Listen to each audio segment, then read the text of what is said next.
यही नहीं, भाजपा सरकार ने किसानों को लाभकारी मूल्य दिलाने का वादा किया था। लाभकारी मूल्य तो आज तक नहीं दिला पाई।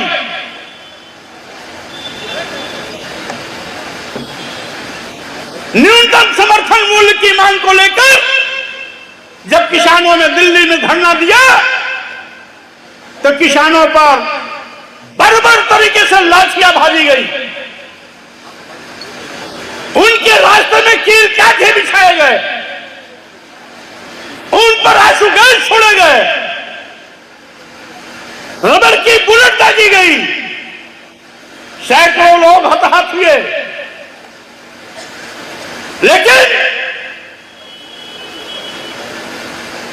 न्यूनतम समर्थन मूल्य की घोषणा आज भी नहीं हुई। यही नहीं साथियों, ये वही मोदी सरकार है जिसने किसान बिल लाने की साजिश की, जिसके माध्यम से पूरे देश के किसानों की जमीनों को अदानी और अंबानी को सौंपने का प्रयास किया। लेकिन 2 साल तक लगभग किसानों ने लाखों की तादाद में दिल्ली में धरना प्रदर्शन करके इस सरकार को उस विधेयक को वापस लेने के मजबूर किया। यद्यपि 750 किसानों को अपनी जान गंवानी पड़ी, उस लंबे धरने स्थल पर 750 किसानों को शहीद होना पड़ा।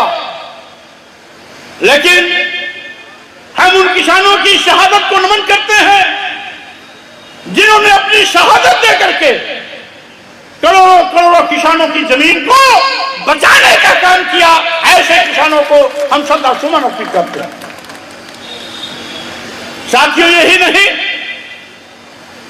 हमारे ग्रामीण क्षेत्र चाहे कुशीनगर जिला मुख्यालय के व्यापारी हो, तहसील के व्यापारी हो, विकास खंडों के व्यापारी हो, ग्रामीण क्षेत्र के व्यापारी हो, जिन्होंने कभी भाजपा को वोट और नोट दोनों दिया था, इस सरकार ने उन व्यापारियों तक को नहीं बख्शा। इन व्यापारियों को पहले जीएसटी के माध्यम से इनका आर्थिक दोहन हुआ और अब जीएसटी के सारे मामले ईडी को सौंपकर ईडी के माध्यम से इनकी कमर तोड़ने की तैयारी कर रही है। यही नहीं साथियों, इस देश में केवल इस सरकार ने करोड़ों लोगों को बेरोजगार ही नहीं बनाया, बल्कि 80 करोड़ लोगों